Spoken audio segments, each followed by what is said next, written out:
அன்று உலகின் பல பகுதிகளை தன் கொடுங்கோன்மை எனும் ஒற்றை குடைக்கு கீழாட்சி செய்த ஆங்கிலேயர்களின் பிடியில் இருந்தது பரந்துபட்ட பாரத தேசம்.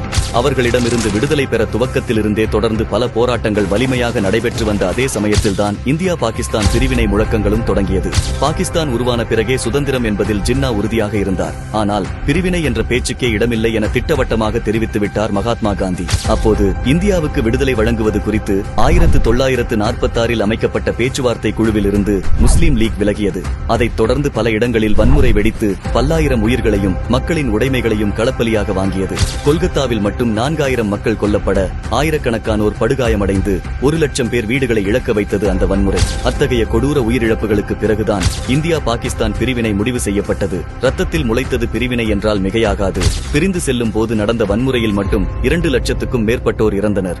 இறுதியில் இந்தியா பாகிஸ்தான் எல்லைகளை வரையறுக்கும் போது பாரதிய கலாச்சாரம், பாரம்பரியம், வரலாறு தெரியாத ஆங்கிலேய வழக்கறிஞர் சிரில் ஜான் ராட்க்ளிஃப் அதன் தலைமையாக இருந்து பஞ்சாப் மற்றும் வங்காளத்தை இரண்டாக பிரித்தார். ஆனால் இந்த எல்லை வரையறுப்புக்கோ பிரிவினைக்கோ எந்தவித எதிர்ப்பும் தெரிவிக்காமல் இருந்தனர் நேருவும் காங்கிரஸ் கட்சியினரும். இந்த இரத்த சுவடுகளை மறக்காமல் இருக்கவும் வரலாற்றில் இருந்து பாடம் கற்கவுமே பிரிவினையின் கொடூர நினைவு நாளாக ஆகஸ்ட் 14 அனுசரிக்கிறோம்.